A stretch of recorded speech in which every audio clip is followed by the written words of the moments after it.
Bonjour à tous, bienvenue dans votre émission en privé. Je suis ravi vraiment de vous retrouver et je pense que vous avez commencé à connaître l'émission et vous l'avez découverte, que vous en avez parlé autour de vous et j'espère surtout que les émissions que vous avez pu regarder ont suscité chez vous un vrai réveil spirituel au niveau de la prière, surtout évidemment pour prier, intercéder pour les ministres de Dieu, pour vos pasteurs, pour vos leaders qui ont tant besoin effectivement de soutien. C'est vrai que c'est une émission qui nous a été inspirée par le Saint-Esprit et on avait vraiment à cœur que le Seigneur vraiment se glorifie à travers ce programme pour vraiment amener un déclic, vraiment un déclic dans le cœur du peuple de Dieu afin que le peuple de Dieu puisse vraiment se lever de même cœur et commencer à se dire waouh, c'est vrai qu'être appelé, ça vient du Seigneur, c'est vrai que répondre à l'appel, ça vient de Dieu aussi, mais ça ne veut pas dire pour autant que c'est simple, ça ne veut pas dire pour autant que c'est facile. Alors, avec les pasteurs que vous avez pu découvrir, on a vu qu'il y a des bons moments, on a vu aussi qu'il y a des mauvais moments, on a vu qu'il y a des moments de bonheur, on a vu qu'il y a des moments de souffrance,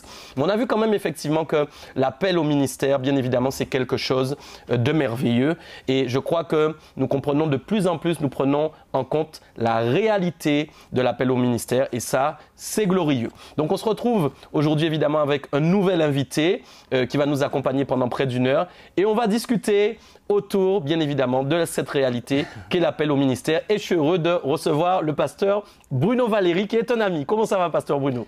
Ça va bien, merci beaucoup apôtre, merci beaucoup, très heureux d'être là pour cette belle émission. Amen. Merci.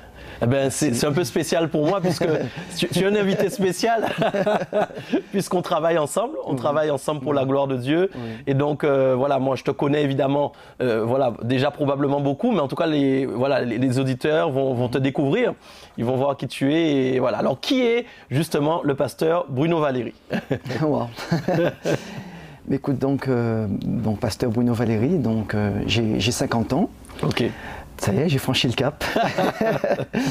Et donc marié donc, à ma merveilleuse épouse Lucia, et père de deux charmantes filles, Atalia et Shaili, respectivement à 7 et 11 ans.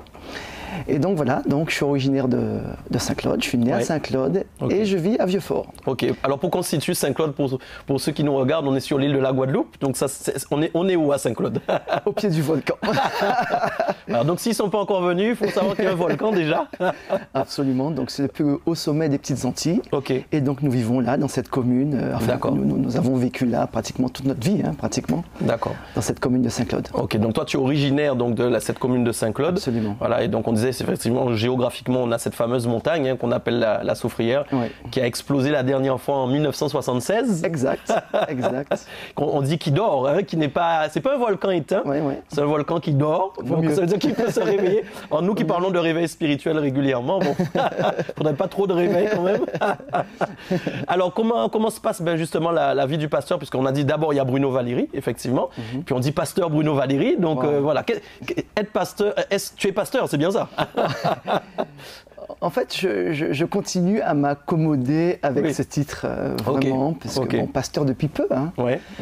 1er avril, je vais fêter mes 4 ans. D'accord. Mes 4 ans. Donc, écoute, une belle surprise. Une belle aventure aussi. Une belle aventure et de grandes responsabilités que je prends très au sérieux. Et donc, je m'évertue vraiment à faire ce que Dieu me demande de faire, donc à le servir. Amen. Je crois vraiment qu'il m'a confié une tâche. Et j'espère vraiment, en tout cas, pouvoir l'honorer à travers le mandat qu'il m'a confié. Alors tu as dit 1er avril, donc c'était le 1er avril la date de ton établissement, c'est ça? Absolument, dans le pastorat. En 2018. D'accord, donc c'était pas un poisson d'avril. C'était pas un poisson, mais vraiment pas. C'est vrai, c'était pas un hasard de calendrier. Tout à fait. Effectivement, oui, donc c'est bientôt. Oui, bien sûr. Donc j'ai eu vraiment cette grâce. C'était une belle surprise, parce qu'en fait, je ne m'imaginais pas devenir pasteur un jour. D'accord. Vraiment une belle surprise et bien sûr ma consacration a été faite non seulement par toi mais aussi par le prophète Jérémie Surdril. Ah oui, qui était de passage. Effectivement, tu as été gâté. Vraiment une très grande bénédiction. Il avait prié pour ton établissement, vraiment, que je salue.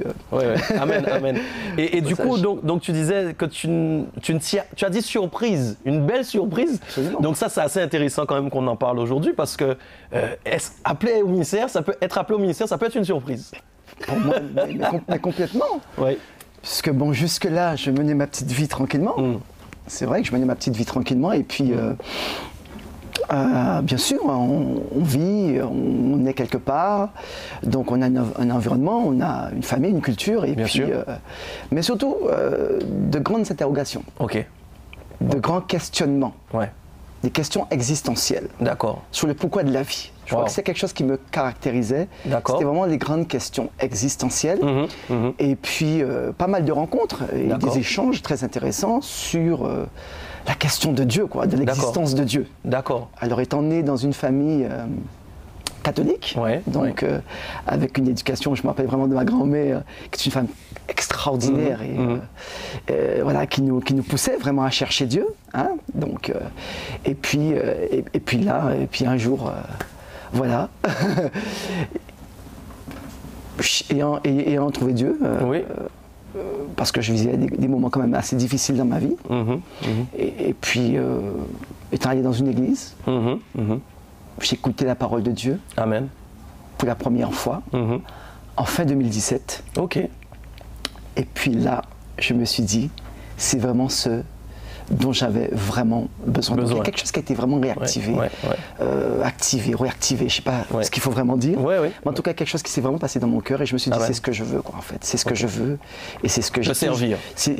En tout cas, pas forcément le servir, mais en tout cas écouter des messages de Dieu, écouter cette parole vivante qui était donnée à l'époque par le pasteur Brian Saint-Hilaire.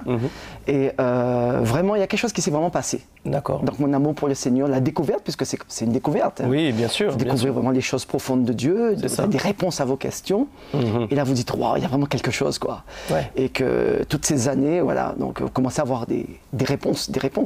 Mais jusque-là, je n'imaginais pas encore pouvoir servir Dieu. Juste le plaisir, vraiment, beaucoup de bonheur à écouter la parole de Dieu. Amen. Et ça me suffisait vraiment amplement, cette découverte en fait, tout simplement.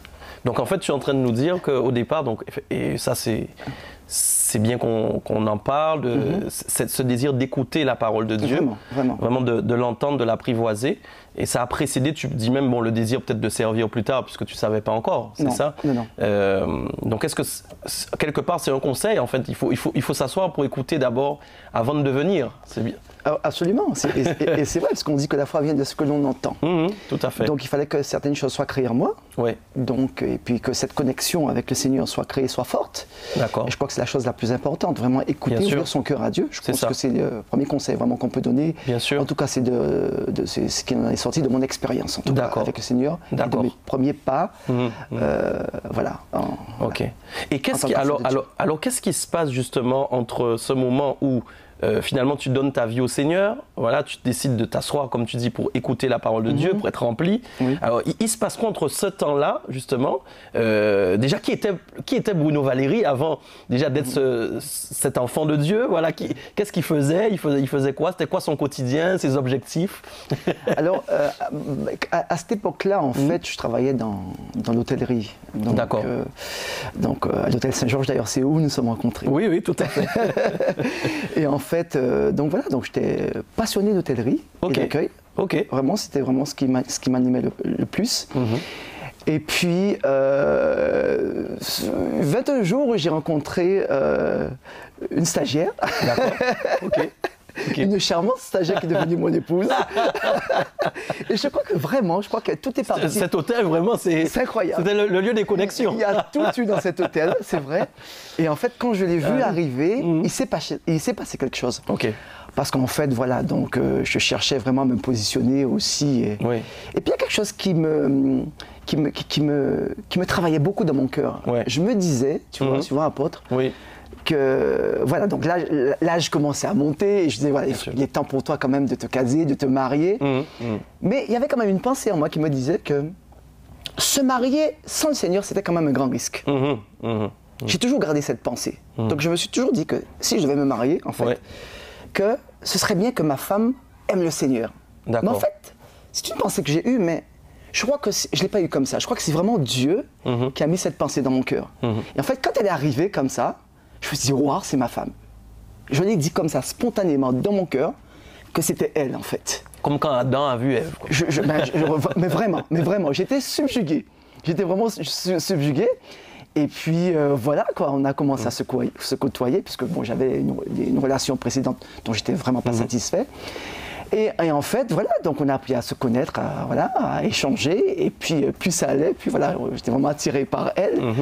Et ce qui est très intéressant, c'est que, pour la petite histoire, c'est que lorsque nous avons commencé à aborder ce thème de mariage avec elle, donc elle ne voulait pas du tout, elle n'était pas d'accord. Moi, j'étais vraiment droit au but. On a commencé à se côtoyer. Moi, j'ai dit, écoute, moi, je veux me marier, et que c'est ce qui m'intéressait, et qu'elle, non, pas du tout, puisque bon, elle venait d'une famille, voilà, où il n'y a pas de mariage. D'accord. Et voilà. Donc, la petite histoire. Et puis on s'était un petit peu embrouillé avec ça, un peu séparés. Et puis après, quelques mois après, j'étais secoué par un collègue, il s'appelle Jonas. Donc il me dit, voilà, écoute, mon cher ami, tu ne vas pas rester comme ça. Il faut que tu viennes, voilà, viens écouter l'évangile, viens, voilà. Et puis voilà, j'ai été. Et quand j'ai été, j'ai dit, ouais, ça m'a plu. Et j'ai dit à Luciane qu'il fallait qu'elle écoute aussi ce message. Elle a été aussi. Et puis finalement, ça lui a plu. Et puis finalement, nous avons été quasiment simultanément en même temps écouter la parole de Dieu, et ça nous a plu. Magnifique. Et voilà. Et donc, du coup, vous avez quasiment rencontré le Seigneur en même temps, quoi, c'est ça? En même temps. D'accord. Quasiment en même temps. Nous avons cheminé en même temps. Très bien. Et puis nous étions convaincus que voilà que moi j'étais qu'elle était ma femme, voilà. C'était votre destinée. Vraiment. Et que c'était elle que Dieu avait mise là pour m'aider. D'accord. Dans mon cheminement bien sûr, avec le Seigneur. Bien sûr. Et donc du coup, alors, effectivement, donc on arrive sur cette phase où vous donnez votre vie à Dieu. Et puis, alors, quel changement s'opère du coup à partir du moment où Dieu finalement te fait cette belle surprise? Tu vas devenir pasteur. Parce que tu as dit donc tu venais de l'hôtellerie. Je sais aussi, parce que je te connais, que c'est quelque chose, d'ailleurs c'est un métier que tu aimes toujours. Oui, voilà. Bien sûr, tu peux en parler d'ailleurs, parce que tu es à temps plein aujourd'hui dans ton ministère, ou tu travailles en même temps? Comment ça se passe? Alors, donc nous avons monté une entreprise avec mon épouse, d'accord, une conciergerie. D'accord. Depuis 5 ans, à peu près. Et là, nous sommes en train de développer un nouveau concept qui va sortir justement au mois d'avril aussi. Donc toujours lié à l'hôtellerie, au tourisme? Absolument, tout ça? dans la location saisonnière plus particulièrement. D'accord. Voilà. Donc c'est vraiment quelque chose que je crois que Dieu a mis dans notre cœur, et voilà, que nous continuons à développer. D'accord. Alors quel changement, c'est la question que je voulais te poser justement, quel changement s'opère à partir du moment où on décide de répondre à l'appel? Parce que tu as dit que c'est une surprise, donc Dieu sort un petit panneau en disant « Hé, coucou, tu peux plus faire ce que tu veux, tu dois me servir, tu as appelé maintenant. » Il se passe quoi, concrètement? Alors, on se marie, Lucie et moi, ça y est, le mariage est célébré. Et puis dès lors, les complications commencent à arriver. Donc je commence un peu à traîner des pieds. Ou bien je sens qu'il me manque quelque chose. Alors, on aime le Seigneur, mais voilà, je sens que j'ai besoin de plus dans mon cheminement. En même temps, voilà, je suis parti un petit peu dans mes travers, dans mes anciens travers. Voilà, je faisais un petit peu à ma tête. Donc je me suis un petit peu écarté des voies du Seigneur. Et puis mon épouse, elle est toujours restée fidèle. Toujours rester fidèle au Seigneur. Et en fait, voilà, donc on a connu quand même pas mal de difficultés dans nos premières années de mariage. Et puis un jour, le Seigneur m'a fait me regarder dans la glace.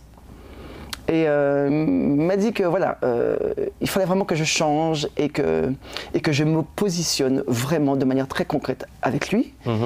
Et que moi je désirais vraiment d'être un bon mari, un bon époux. Et je voulais vraiment plaire à Dieu en fait. Je voulais vraiment, malgré mes déboires, mais dans mon cœur, je voulais vraiment plaire au Seigneur. Amen. Donc je crois que le Seigneur, quelque part, m'a ramené. Et puis mon épouse, bien sûr, qui priait, etc. Donc voilà, donc ça s'est un petit peu apaisé. Elle m'a laissé. Elle m'a laissé. Et c'est à partir de là que j'ai vraiment pris conscience qu'il fallait que je me positionne en fait. Je crois que c'était une question de positionnement. Voilà. On apprend à connaître le Seigneur, c'est bien, on arrive, on découvre, d'accord, mais Dieu attendait vraiment de moi un positionnement. Alors j'ai décidé de me positionner avec le Seigneur. Et je crois que c'est à partir de là que les choses ont commencé à changer réellement. Alors j'ai changé d'église, d'assemblée, 3-4 assemblées, et à chaque fois j'avais des paroles. Oui, que je serais surpris, qu'il allait se passer quelque chose, mais on ne me disait rien. Personne. La surprise t'accompagne beaucoup. Exactement. En fait, c'est vraiment ça, apôtre, c'est vraiment ça. Wow. Tu verras. Je me dis, mais je verrai quoi, en fait? Tu auras le temps de voir. J'ai dit, ok, d'accord. Mais je prenais plaisir à écouter le Seigneur, et voilà. Et quand j'ai pris la décision d'être fidèle aux assemblées, de ne manquer aucune réunion, de me positionner complètement, tout a changé. Tout a vraiment changé. Et c'est là que Dieu a commencé à opérer des changements profonds, qui fait que je me suis repenti. Vraiment. Je crois que c'est là que ça a vraiment changé. Et qui m'a ramené, bien sûr, à l'appel. À l'appel. Et la surprise, c'est quand même intéressant d'en parler parce que, bon, surprise, c'est un peu quelque chose d'inattendu. Donc je pense qu'il faut faire face un moment à l'inattendu, même si l'appel, ça paraît, alors comme je dis souvent dans cette émission, le but c'est aussi de faire voir aux gens à quel point, bon, il peut y avoir aussi des situations difficiles. Et j'aimerais bien que tu nous en parles justement par rapport à cet inattendu où quelque part, bon, tu t'attendais peut-être pas à être pasteur, c'est ce que tu expliques. Bien sûr. Quand donc tu parles beaucoup de ton épouse aussi, donc justement par rapport à votre couple, à votre foyer, bien sûr. Qu'est-ce qui a été impacté dans le fait de répondre à l'appel? Est-ce qu'il y a eu des changements? Est-ce que ça change notre façon de vivre? Est-ce qu'il y a un impact sur la vie familiale? Voilà. Qu'est-ce que ça demande finalement par rapport à avant? Quand tu te regardes aujourd'hui et avant, qu'est-ce qui a changé? En fait, ce sont de grands sacrifices, parce qu'en fait, il y a pas mal de choses qu'on met de côté, voilà, pour se centrer sur ce que Dieu veut. Ça ne veut pas dire qu'on délaisse sa famille, ça ne veut pas dire qu'on délaisse sa maison, mais en fait, je crois que c'est un sacrifice, mais qui, comment dirais-je, qui derrière, après, amène de grandes bénédictions. Donc c'est un prix qu'on paye, c'est vrai, le prix de la fidélité, le prix de la discipline, le prix du service, puisque il faut nourrir les réunions, il faut être disponible pour le Seigneur, d'accord? Mais derrière ce sacrifice, on voit que pour moi, pour ma part, il y a eu de grandes bénédictions qui ont suivi cela en fait. Alors, il faut braver la fatigue, il faut braver, voilà, donc on n'a pas forcément toujours la même envie. Des fois, voilà, donc on est un peu découragé. Des fois, ça devient compliqué aussi dans le foyer. Surtout que nous avons dû faire face à des grands défis financiers où nous cherchions à avoir un équilibre financier et que nous cherchons encore à avoir aujourd'hui. Donc, on a dû conjuguer un peu tout cela pour se centrer sur l'essentiel. Parce que moi, je crois que l'essentiel, c'est le service. Qu'à partir du moment où on se positionne pour servir Dieu, que derrière, vraiment, le Seigneur répond réellement à nos besoins, en fait. Et que les bénédictions, moi, je crois que lorsqu'on est appelé, les bénédictions sont liées au service. C'est un sacrifice, mais qui, en fait, quand on regarde bien, on n'est pas tellement un. Quand on analyse vraiment les choses, quand on les considère réellement, mais c'est plus rattaché à la présence de Dieu dans notre vie et des bénéfices finalement de servir le Seigneur. Amen. Donc c'est vraiment cela en fait que c'est ce que j'aimerais dire en tout cas. Alors tu dis à un moment que des fois il y a eu des complications ou des zones difficiles. Est-ce que tu peux nous en parler? Quel type d'épreuve on rencontre finalement? Oui, parce qu'en fait, vous savez, on se marie, forcément, donc il faut commencer à s'accorder. Donc il faut conjuguer plusieurs choses en même temps. Continuer à s'accorder dans le foyer, dans le couple, être un bon époux. Donc il y a un impact dans l'appel. Il y a un impact dans le couple. Absolument, il y a un impact qui est fort. Pourquoi? Parce qu'en fait, servir Dieu, c'est une responsabilité. Donc si je ne comment dirais-je, je ne suis pas ce que je dois être dans mon couple, je pense que je ne pourrais pas servir les intérêts du royaume de Dieu, je ne pourrais pas être qualifié pour servir le Seigneur.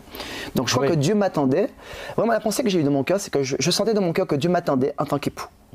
Dieu m'attendait dans mon foyer en tant que chef de famille, vraiment, pour être qualifié pour le servir. Donc il a fallu opérer pas mal de réglages, qu'on puisse s'accorder vraiment mon épouse, elle et moi, malgré les difficultés, malgré les luttes et malgré les combats. Donc, chose qui n'a pas été facile du tout. Donc, vraiment.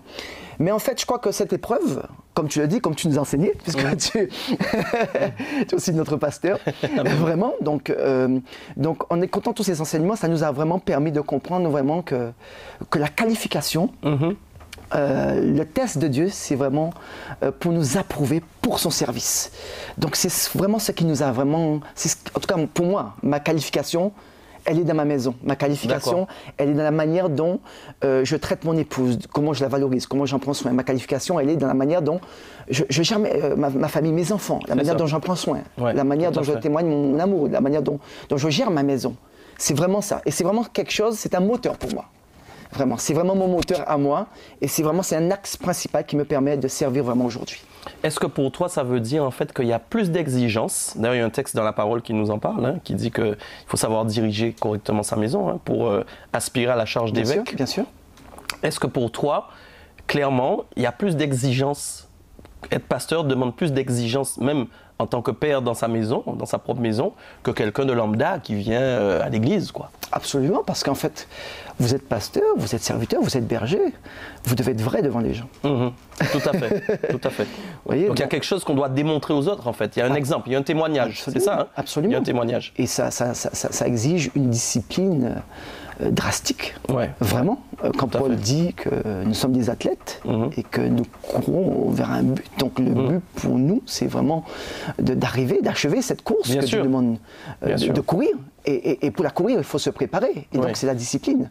Donc une discipline vraiment, comment dirais-je, vraiment drastique. Bien sûr. Où on n'a pas droit à l'erreur. Et en fait, c'est ça en fait l'exigence. L'exigence, elle est là. Donc je fais très attention.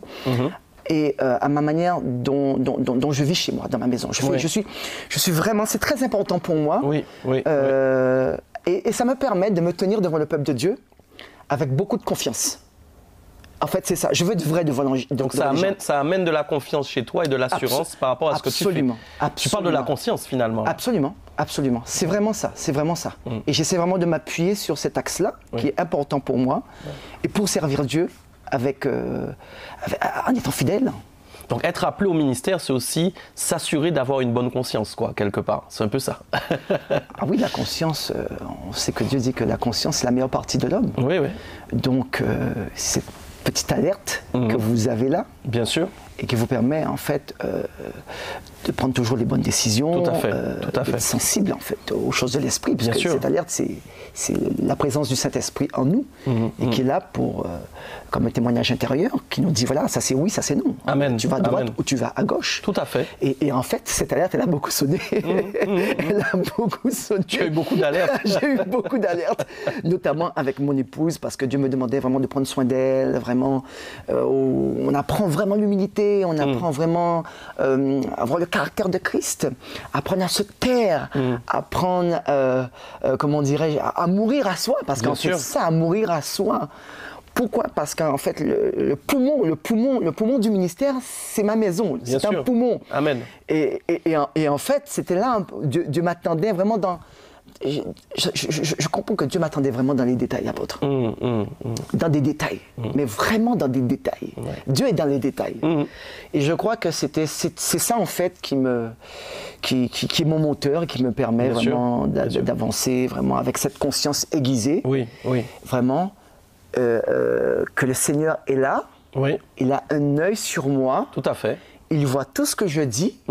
Il voit tout ce que je fais. Amen. Il connaît parfaitement mon cœur. Et apôtre, on ne peut pas tromper Dieu. C'est ça. C'est quelque chose Dieu n'est pas Dieu. Vraiment, tout à fait. Vraiment qui me fait peur et qui m'inspire la crainte. Bien sûr. C'est qu'on ne peut pas tromper Dieu. Amen. Et que Dieu connaît les intentions de mon cœur. Tout à fait. Donc il faut que j'aille chercher dans les profondeurs de mon cœur vraiment si mes intentions, ma manière d'être est conforme à ce qu'il veut.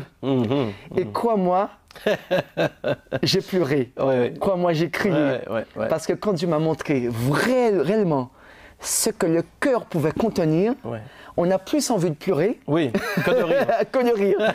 Vraiment. Et voilà, c'est ça la conscience finalement. La conscience, c'est de pouvoir s'examiner dans les profondeurs de son cœur. Enfin, de ressortir vraiment toutes les défaillances possibles et de les confronter à la parole de Dieu. Bien sûr. Et c'est ça l'exigence de Dieu.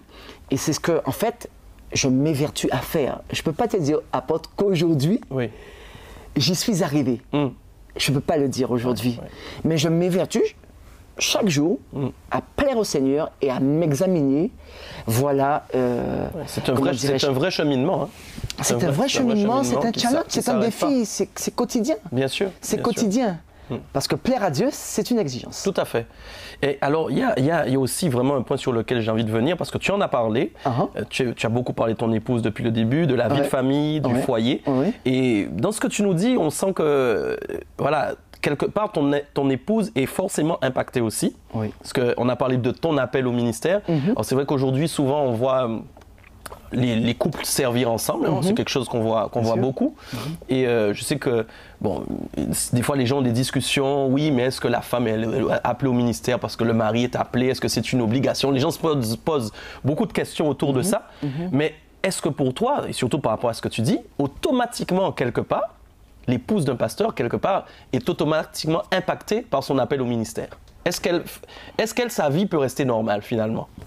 Non, en fait, plus rien n'est normal, en fait. Mais quand on parle de normalité, tu comprendras. Tout ce qui est normal, c'est du monde. Lorsqu'on rentre dans les choses de Dieu, plus rien n'est normal, en fait. Dieu bouscule tout l'ordre établi, et beaucoup de choses changent. Et c'est vrai que mon épouse, c'est vrai que sa présence à mes côtés, elle est indispensable. Je crois que si je suis ce que je suis, c'est parce que derrière, il y a une épouse. Je dis qu'un homme qui a trouvé une femme a trouvé le bonheur. Tout à fait. Et je crois qu'elle, c'est la clé. Pourquoi? Parce qu'elle m'a toujours encouragé.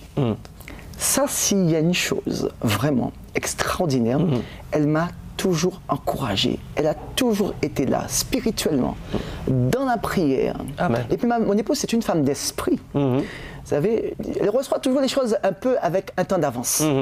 Par rapport à moi. Et ce que j'aime beaucoup avec elle, c'est que elle reconnaît en moi une autorité. Et ça m'aide. Parce qu'elle me laisse un champ, elle me laisse un espace, vraiment, et où nous travaillons tous les deux. Avec moi en tant qu'autorité, elle reconnaît, et elle, moi en cherchant, en tout cas, à devenir l'autorité que je dois être, et elle aussi, elle cherche aussi, elle tend à être aussi la femme soumise qu'elle doit être. On ne peut pas dire aujourd'hui que nous sommes établis pleinement dans ces choses, mais nous y travaillons. Mais tout ce que je peux dire, c'est que derrière, il y a une femme du Seigneur, il y a une servante de Dieu, qui a une qualité d'enseignement, qui a une manière de voir les choses, une perception. Elle est beaucoup plus sensible aux choses de l'esprit que moi. C'est la vérité, je ne peux pas le cacher. C'est un équilibre de toute façon. C'est un équilibre, parce qu'elle m'aide. Donc elle amplifie le ministère. Et elle aussi, quelque part, elle sert aussi le Seigneur. Elle sert le Seigneur. Et elle a une capacité d'enseigner. Moi, j'aime bien sa posture, j'aime bien sa manière d'être. Franchement, je la trouve exceptionnelle, l'apôtre. Amen. Donc du coup, en fin de compte, tu es en train de dire que malgré cette surprise, même elle, Dieu l'avait préparée finalement aussi. À entrer pleinement dans cet appel. Vraiment. Finalement, il y a une connexion. En fait, tu n'es pas le seul appelé dans l'affaire. Pas du tout. Vous êtes tous les deux. Et ça, c'est important de le dire, alors, parce que qui dit sacrifice de pasteur Bruno Valéry, dit aussi que forcément son épouse aussi sacrifie certaines choses, j'imagine, loisirs, passion, peu importe. Il y a du temps. Absolument. Mais elle est très courageuse. C'est vrai qu'elle a dû faire face à des difficultés de santé, des problèmes de santé récemment, donc à travers une opération qu'elle a dû subir en urgence, qui est venue se greffer en fait à notre train de vie qui n'est pas si facile en fait, puisque vivant à Vieux-Fort, l'église est à Saint-Claude, les enfants sont à Saint-Claude, mon épouse est à Basse-Terre et nous n'avons qu'un seul véhicule. Donc le matin, il y a toute une organisation, d'accord. Donc passe mon temps à courir, pour aller chercher mon épouse, les enfants, etc., revenir à la maison à Vieux-Fort pour repartir au culte, etc.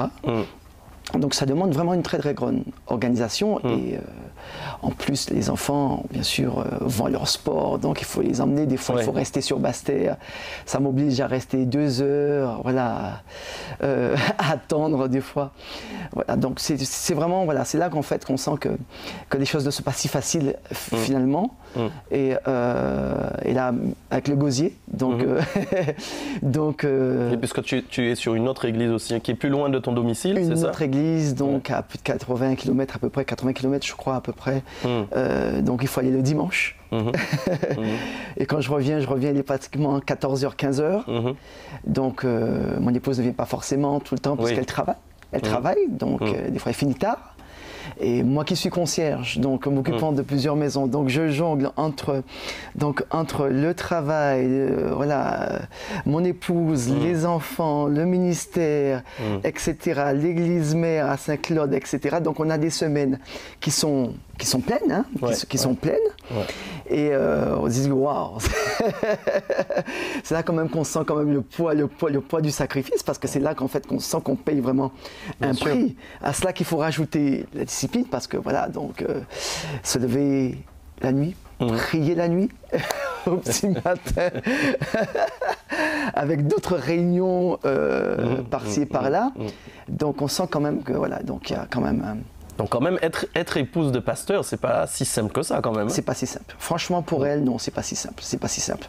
Donc on est à la recherche vraiment d'équilibre, parce qu'il faut quand même équilibrer le ministère, la vie de famille, voilà, ma vie de couple. Mais oui. Ma vie de couple, passer du temps avec mon épouse, ça aussi c'est important, avec les enfants, avec la famille. Donc on essaie de trouver vraiment un équilibre voilà, dans chaque domaine de notre vie pour pouvoir voilà, toujours avancer et voilà quoi, donc on jongle. Alors tu dis justement passer du temps avec mon épouse. Est-ce que quand on est dans le ministère, justement on arrive à passer du temps avec son épouse, à prendre des temps de qualité? Comment ça se passe ça? Sur ça, j'ai déjà entendu tellement de choses à ce sujet.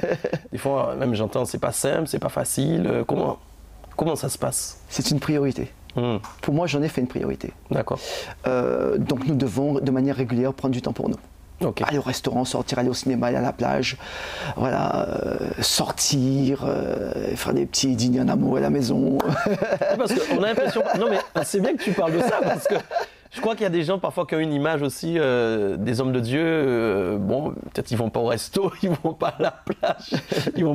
On a besoin de ça aussi finalement. Écoute, c'est important, moi je pense que ça fait partie de l'équilibre, et puis voilà, nous devons prendre aussi du plaisir, c'est important aussi que nous soyons épanouis dans notre vie. Je pense que c'est important aussi pour mon épouse, pour la famille, qu'on a besoin de passer des temps de qualité, et en fait ça nous fait du bien, moi c'est primordial, c'est un cocon, nous avons un cocon, donc quand même il faut le préserver, il faut quand même voilà, le sécuriser, il faut le nourrir, il faut en prendre soin, et ça c'est vraiment une priorité. Pour nous, pas plus tard qu'hier soir, nous avons fait un dîner extraordinaire, et puis nous avons fait des choses simples. Voilà, juste un petit moment de qualité ensemble, tous les deux. Voilà, les enfants sont chez ma sœur. Voilà, et ça tu t'organises pour que ça se mette en place. Alors, on s'organise vraiment pour ça, et même aussi pour le sport aussi, c'est-à-dire que voilà, donc on doit aussi, voilà, donc on se fait un devoir de faire du sport de manière régulière, et ça c'est important, c'est un rythme en fait, mais c'est tellement important pour toujours être en pleine forme spirituelle, quoi. Je crois que tout ça, ça permet d'avoir une bonne forme spirituelle. Tout à fait. J'ai eu beaucoup d'images de serviteurs de Dieu qui étaient épuisés. C'est vrai que, en fait, et je me suis dit, moi, je veux pas être comme ça, moi.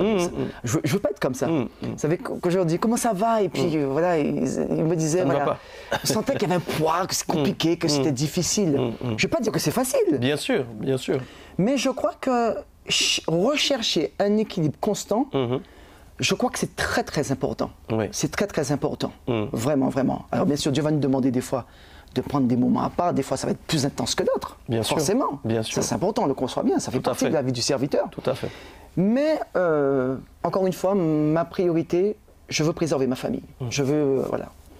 Je pense que c'est surtout ça qui est intéressant dans ce que tu dis, les axes de priorité finalement. C'est-à-dire ce qu'on décide de rendre prioritaire. Voilà, c'est une décision finalement que tu as pris que les choses soient ainsi, voilà, tout en sachant effectivement qu'il y a une part de sacrifice comme tu disais. Bon, ça c'est une évidence, d'accord.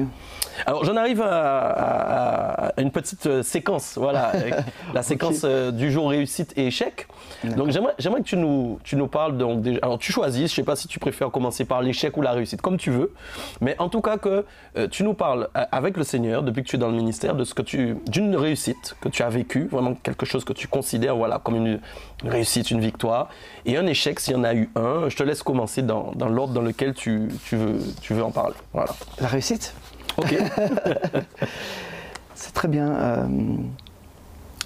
Ce que j'appelle la réussite, en tout cas pour moi, de ce que je vis aujourd'hui concrètement avec le Seigneur et dans ma vie de famille, c'est de vivre le vrai bonheur et la vraie liberté. je crois que j'étais en recherche de ces choses-là. Et en fait, le Seigneur m'a permis, vraiment me permet en tout cas aujourd'hui de le vivre pleinement et de le déclarer, de l'exprimer clairement et pleinement. Je crois que c'est tellement important. C'est tellement important. Je crois que nous les hommes sommes en quête de bonheur. Tout le monde cherche son bonheur. Et en fait, je veux pouvoir dire en fait qu'en Christ, dans le Seigneur, on est capable d'être heureux. Et en fait, moi, je me suis laissé combler et je me laisse combler par le Seigneur avant tout. Amen. Avant tout. Et je crois qu'il me comble vraiment mon cœur. C'est-à-dire qu'aujourd'hui, je peux affirmer et dire et déclarer que je suis heureux. Et je trouve, pour moi, c'est une grande fierté, une grande réussite de le dire. Malgré tout ce qu'on peut vivre à côté, malgré les difficultés, voilà, les défis, les challenges, mais en fait, je peux vraiment l'affirmer, que je suis réellement libre et que je suis un homme heureux. Amen. Je ne sais pas de quoi demain fait. Mais moi, je veux partir demain, en fait, en disant, Seigneur, tu m'as rendu heureux et ma vie était complète. Et pour moi, c'est la chose la plus importante que de l'affirmer et de le vivre. C'est une grande réussite pour moi. Donc ce que tu dis aussi qui est intéressant, c'est que ton bonheur ne dépend pas de ton appel. Ton bonheur ne dépend pas de ton ministère. C'est pas ça qui fait que tu es heureux, quoi. Pas du tout. C'est deux choses distinctes, en fait. Ma relation propre avec Dieu et mon ministère, ce sont deux choses distinctes. Bien sûr. Les deux sont liés. Oui. Les deux sont étroitement liés. Mais ma relation avec Dieu, et c'est celle qui me comble le plus. Vraiment. Et en fait, je rends grâce à Dieu vraiment pour ça. Et je peux vraiment encourager vraiment, dire que le bonheur est en Christ, il n'est pas ailleurs. Et que ne pas chercher à être heureux avec les choses qui nous entourent. Bien sûr. Ça ne veut pas dire que mon épouse ne me rend pas heureux, ça ne veut pas dire que mes enfants et que ma vie en dehors de l'église ne me rend pas heureux, c'est pas ça. Mais le plus important, c'est d'être comblé complètement par Dieu, parce que j'ai compris quelque chose, apôtre. C'est lorsqu'on se laisse vraiment combler par le Seigneur et par lui seul, on peut donner aux autres. Amen.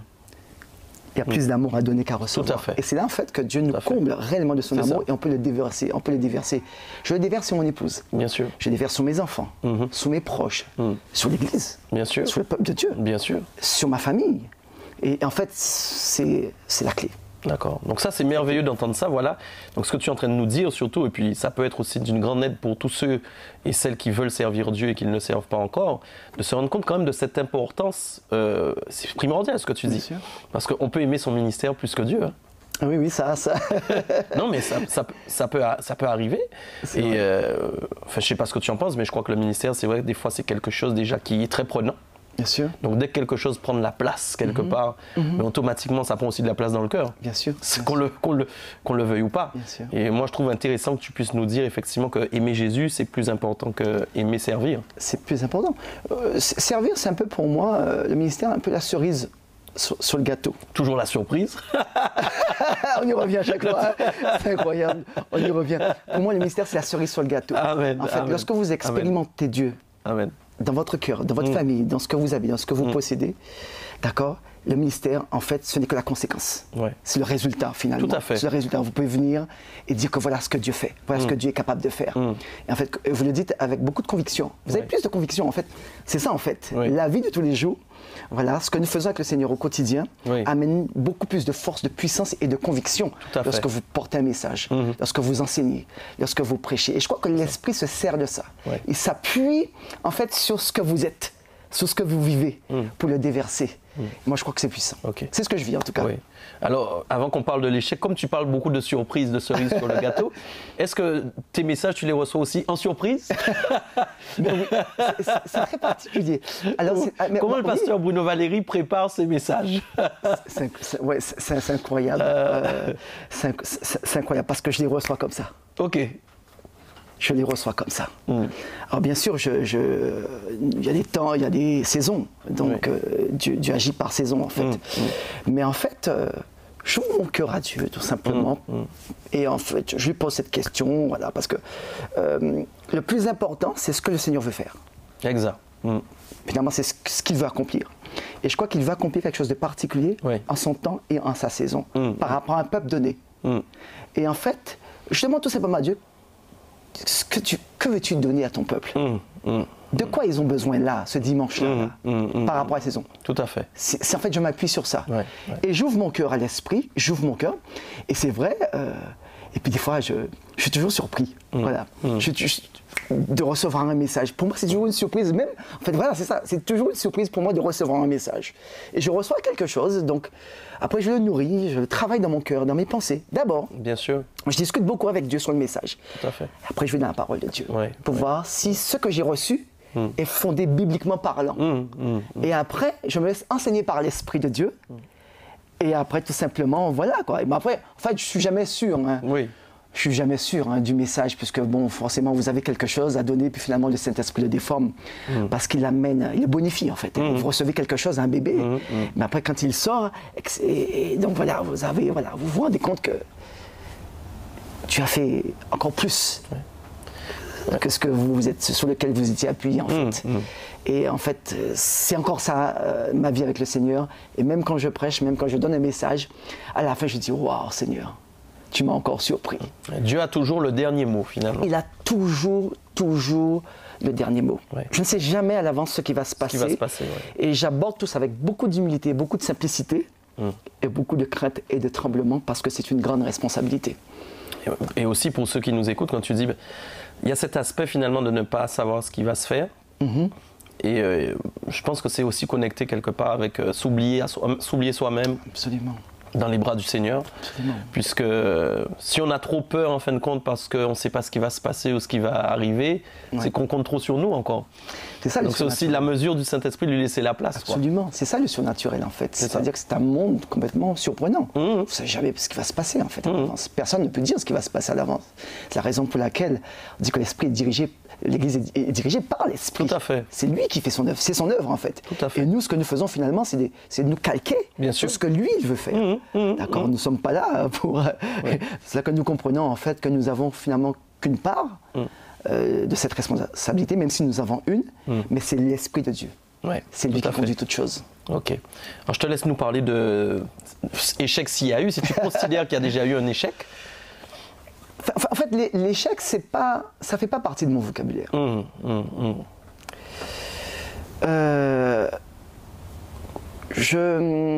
Comment est-ce que je peux dire ça? Ça fait pas partie de mon le mot échec même. Non, ça me parle pas trop. Ça me parle pas trop. J'aime bien dire que je n'ai pas encore réussi quelque chose. J'aime mieux dire ça. Je m'attends encore à Dieu. J'espère en lui. Tout à fait. Je crois qu'il est capable encore de faire des choses. Et en fait, je peux faire parler d'erreurs. Plus d'erreurs que d'échecs. Les erreurs, oui, j'en commets. J'en ai commis et je sais que j'en commettrai encore. Mais les erreurs m'apprennent. Voilà, c'est un apprentissage pour moi. Et en fait, je me laisse conduire par les opportunités de Dieu, vraiment, qu'il crée pour moi, vraiment, lorsque les choses ne vont pas, lorsque je ne les ai pas encore comprises, qu'il me manque encore des choses, même quand je suis dans des situations un peu complexes et difficiles. Donc, je m'appuie vraiment sur l'Esprit de Dieu pour créer des opportunités, d'accord, et parce que je crois que la réussite n'est jamais loin, parce que je m'appuie sur la parole de Dieu qui nous exhorte aller de gloire en gloire et de victoire en victoire. Je m'appuie vraiment sur ces mots-là, Donc je dis qu'en fait que je préfère dire que je n'ai pas encore réussi. Tout à fait. Plutôt que j'ai échoué parce que la vie n'est pas finie. Oui, tout à fait. C'est une très belle explication. Et si je peux rajouter quelque chose qui me vient là tout de suite, ce que j'ai compris avec le Seigneur, c'est que tout m'arrive tardivement. Tout m'arrive tardivement. Je me suis marié tardivement par rapport à quelqu'un, voilà, je me suis marié à 38 ans, alors que je voulais me marier plutôt vers la vingtaine. Oui, c'est vrai que souvent c'est plus, J'ai eu des enfants sur le tard, mais mon entreprise, là, elle décolle, là, maintenant, c'est maintenant, là. Mon ministère. Tardivement aussi. Tardivement. Donc, c'est mon cursus, c'est mon chemin. C'est mon chemin. Alors des fois je dis Seigneur, ça aurait pu être plus tôt quand même, ça aurait pu être plus tôt. D'accord. J'ai des fois cette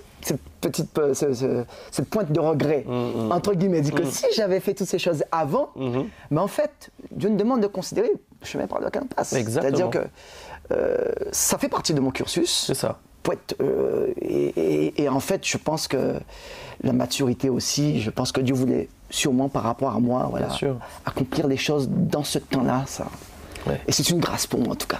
Et puis tu parles depuis le début d'inattendu et de surprise, donc forcément, voilà, tu es l'inattendu de Dieu. C'est vrai, et je crois. Et en fait, là, on dirait, mais lui, c'est pas possible en fait. C'est vrai, et en fait, je m'attends à Dieu, et je crois encore qu'il va faire encore de grandes choses. Amen, amen. Et je veux aller jusqu'au bout, bien sûr, non seulement de ma vie sur la terre, amen, d'homme, mais aussi de mon mandat. Je veux aller jusqu'au bout avec le Seigneur. C'est ça.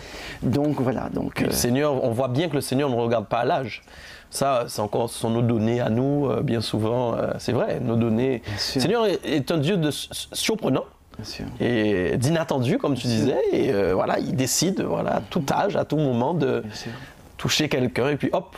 Bien sûr, bien sûr. Voilà, c'est merveilleux. C'est merveilleux. Bien sûr. Alors, c'est le moment de notre question secrète, pasteur. Ok, d'accord. Je veux bien. Donc, je vais te laisser tirer au sort une des deux questions. Voilà, Allez, je prends celle-là. Et je te laisse la lire à haute voix et puis nous y répondre. Je ne sais pas sur quoi tu es tombé, mais bon. La réponse est déjà là. Pour toi, être ministre de Dieu, c'est plus de souffrance ou plus de bonheur? Ok. C'est plus de bonheur. Amen. Vraiment. Amen. C'est plus de bonheur. Des fois, je dis à Dieu, mais de quoi tu m'as doté, Seigneur? Je sens que je suis un peu bizarre. Je suis un peu bizarre dans ma manière d'être, mais en fait, je suis comme je suis. Tout à fait. Et Dieu fait avec mon cœur, en fait. Et la souffrance, non, c'est pas que j'ai peur du mot souffrance. Oui.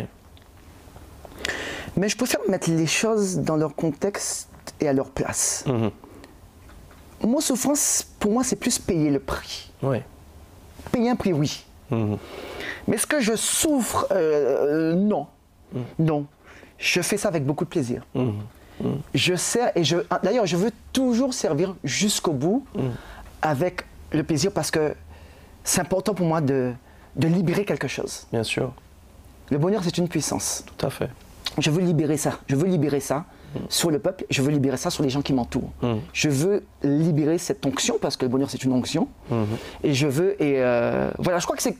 Dieu m'a doté comme ça, de ces choses-là. C'est-à-dire comment faire, depuis très longtemps, depuis très jeune d'ailleurs, comment faire avec peu de choses, de grandes choses. Comment rendre des moments extraordinaires avec très peu de choses. Et c'est ce que je m'applique dans tout ce que je fais. Dans tout ce que je fais. Mais ça requiert une discipline. Ok. Le bonheur est une discipline en fait. Je me discipline à être heureux. C'est ça en fait, tout simplement. Et c'est vrai que la Bible me dit qu'il faut être toujours dans la joie. Oui, c'est vrai. Mais moi, j'aurais aimé juste te demander, parce que je sais que forcément, quand on est dans le ministère, il y a des souffrances, toi-même tu l'as dit, mais comment on fait, pour ceux qui sont là en train de nous regarder aujourd'hui, comment on fait pour avoir des souffrances et en même temps, comme tu disais, être toujours dans la joie et être heureux? Une confiance absolue dans le Seigneur. Ma confiance, c'est que je mets toute ma confiance, toute entièrement en Dieu et en lui seul.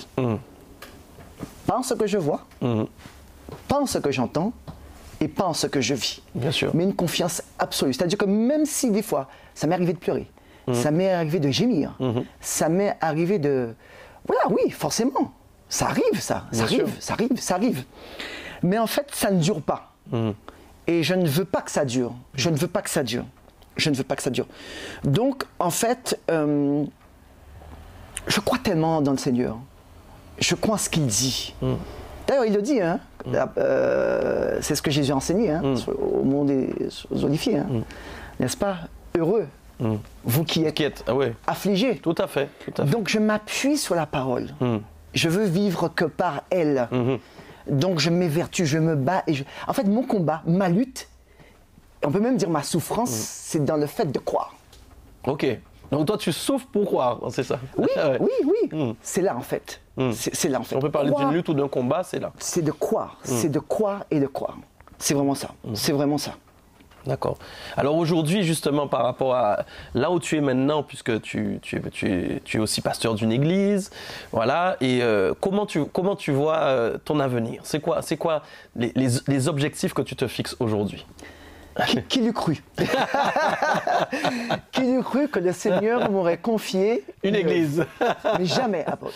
Jamais. Okay. Dans ma tête, depuis le début, moi je m'étais toujours dit que je voulais être une colonne. Oui. Je voulais être une colonne.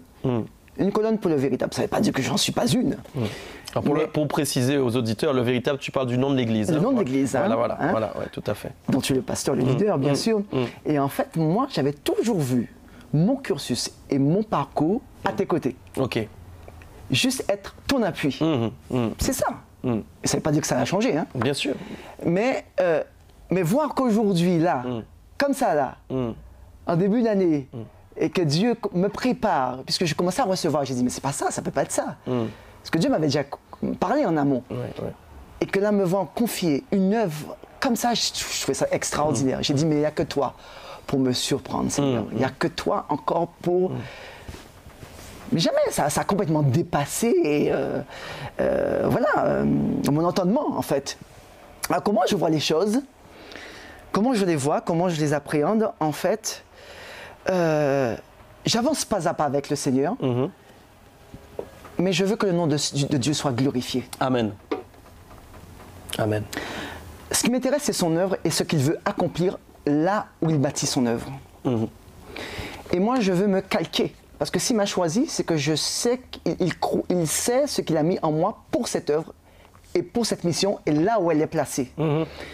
Donc, je crois en ce qu'il va faire. Je le crois parce que je le sens. Je le sens au fond de moi-même, qui veut accomplir quelque chose de grand pour son œuvre. Nous avons un Dieu qui est grand, donc forcément il veut faire quelque chose de grand. Donc je suis participant de cette œuvre et je crois que Dieu va vraiment révolutionner les choses. Amen. Donc moi j'essaie vraiment d'écouter la voix du Saint-Esprit, du Seigneur, pour savoir ce qu'il veut faire, afin d'être en adéquation avec sa volonté parfaite. Donc, pour l'instant, quand je prends ma voiture le matin, le dimanche matin, je suis très heureux dans ma voiture. Tu fais combien d'heures de route Bon, alors, 1 heure. Hein.